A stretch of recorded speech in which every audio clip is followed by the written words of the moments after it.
Hello and welcome to the Explain series with the host, Dr. Bret Palmer. This week is the turn of Zoon Balanitis. So Zoon Balanitis was described by a Dutch dermatologist called Professor Zoon in 1952, and effectively it is inflammation of the glands of the penis, and it's sometimes called plasma cell balanitis. In addition to the glands of the penis, actually the foreskin, in terms of underneath the foreskin, is often involved as well.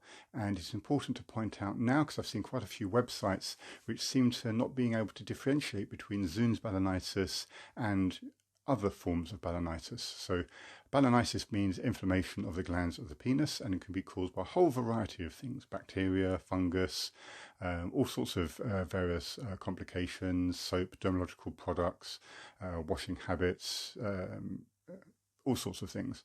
But Zoon Balanitis is a very specific condition, as I said, also known as plasma cell balanitis as well. So what is Zoon's? So it's inflammation of the head of the penis and the foreskin. Now it usually affects middle-aged to elderly men, and the important thing is they have not been circumcised. So if you've been circumcised, you are not going to suffer from Zoon Balanitis. There is a rare exception that if the skin post-circumcision gets very, very baggy as you get older, so it's like a pseudo foreskin, if you like, that can end up with Zoons. But in general, I've only ever seen this condition in circumcised men. And the main problem with it is basically underuse, not pulling the foreskin back usually at all when either washing or passing urine, and the older you get, the desire to masturbate in men actually falls quite significantly.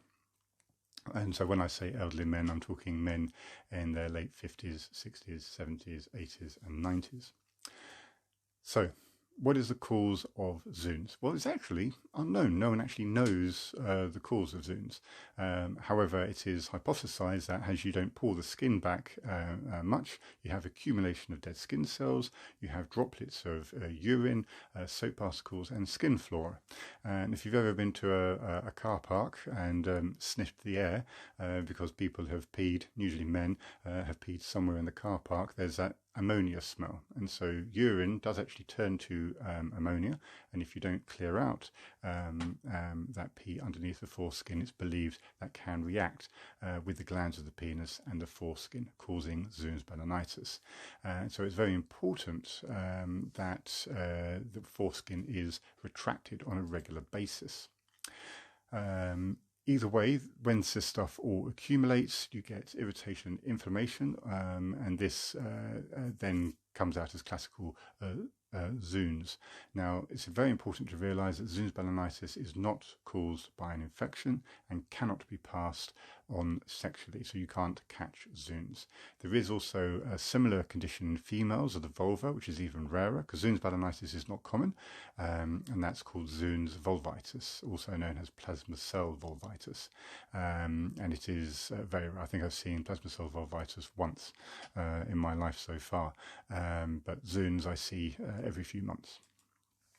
So generally Zoon Balanitis is seen on its own, but occasionally if they've got a skin condition that prevents the individual from pulling back their foreskin or makes retraction of their foreskin very difficult, like lichen sclerosis or lichen plainness, then you can then get Zoons as a secondary phenomenon, if you like. And obviously, if you're unable to pull back your foreskin, then you will get this collection of debris and urine underneath the foreskin, or urine residue. And so once again, I'll critically say what Zoon Balanitis is not, or plasma cell balanitis is not. It is not an infection. It is not and cannot be sexually transmitted. It is not inherited, so it's not hereditary. If your granddad or father has had it or did have it, it doesn't mean you're going to get it. And it certainly doesn't mean that you're dirty or you're unclean or anything else like that. Okay, being washed and sparkly and new doesn't mean you don't carry a sexual infection, and even if you don't wash, it doesn't mean you do. And it's the same with Zoons. Okay, you can wash every day and still have Zoons. It's got nothing to do with being dirty, so that's why we don't use those terms. So What are the signs and symptoms of Zoon Balanitis?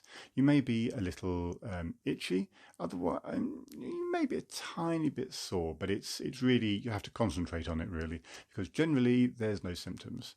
And if you are itchy, it's probably because of another infection on top of it, for example, thrush. So if you have penile discharge, so that's discharge coming out of the pee hole, otherwise known as meatus, or it's painful when you pass water, in other words, when you pee, it's something else, okay? So there should be no penile discharge, should be no pain when you're peeing, and it should just be there without any real discomfort. So this is a medical lecture. I specialise in giving medical lectures, usually on sexual health, but I will branch out as the months and years go on. And so in order to learn what certain rare conditions look like, we have to show you what these conditions look like. And so there will now be a picture of Zoon's au naturel on a penis. And so if you're easily offended or you've decided you don't want to look at that, then I advise you to switch off. Okay, so here we go. This is what Zoon's looks like. Now, the best description was done that I can see by the British Association of Dermatologists. And what you can see here is you have a very well demarcated area that tends to be red, sometimes a light kind of browny colour. And it seems to be a patch that's plonked on, if you like. That's how well demarcated it is. And it mirrors between the glands of the penis and also the foreskin. And when I say the foreskin, usually underneath the foreskin, it looks wet. It's not wet; these are dry, but it looks wet. It looks as if you touched it, you would get wetness on your fingers, but it is actually very, very dry. Now, this mirroring between the foreskin and the glands of the penis, as if you put a mirror halfway down, is actually called a kissing lesion. And so when you see this appearance, you do tend to think of Zoon's straight away. So how is it diagnosed? Clinical appearance is generally it. You look at it and that's it.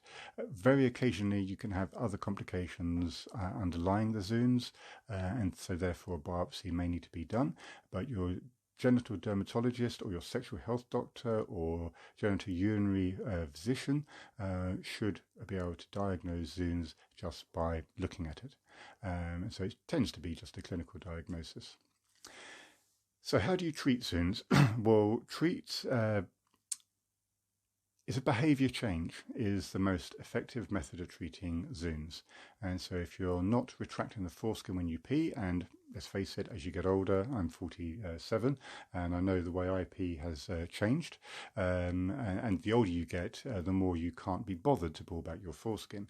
And so it's important to retract your foreskin when you pee. And it's not a question of just retract it so the head of the penis comes out so you don't spray urine everywhere. You retract it fully so the whole of the glands and the underside of the foreskin is exposed. This is extremely important, and you have to do this for the rest of your life. This isn't optional. Also, when you wash, if you're washing your genitals with soap, you have to stop. You never, ever use soap. No soap, ever. And so you use an emollient.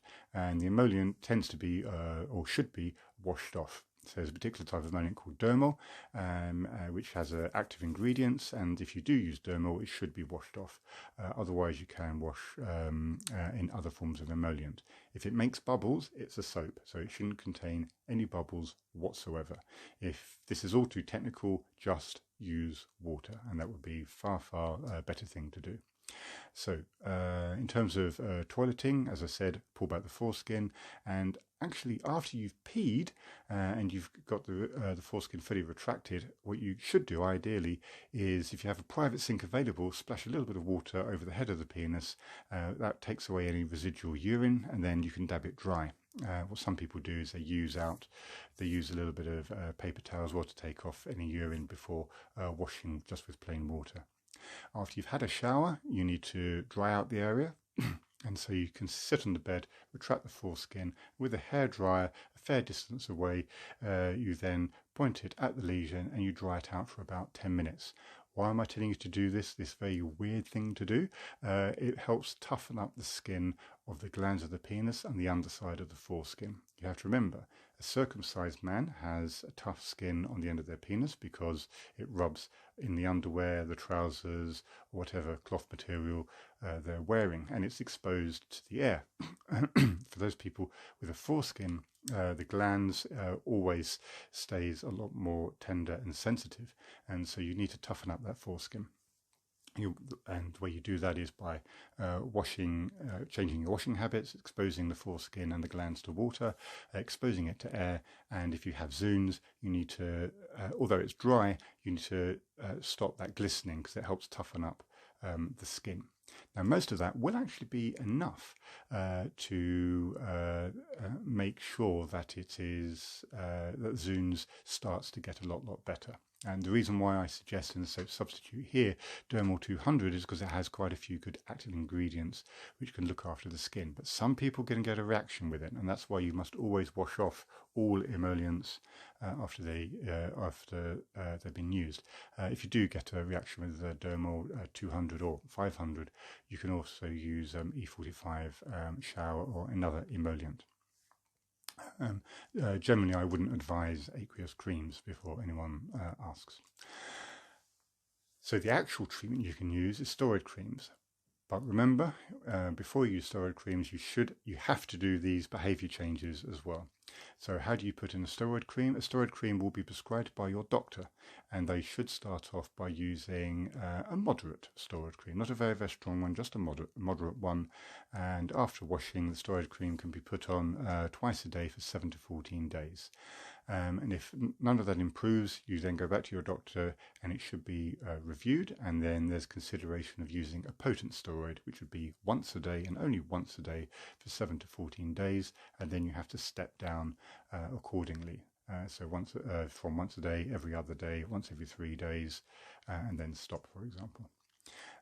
If there's any concern about an infection, like a bacteria or yeast, you will be given a steroid where all this is mixed in. And so a common option is Trimovate, which contains an antibacterial, an antifungal, and a steroid cream as well. Either way, the treatment should be guided by your doctor. Now, Zoons is completely curable, but it may return, especially if you don't change your washing and peeing habits. Remember, you've got to retract the foreskin here, guys.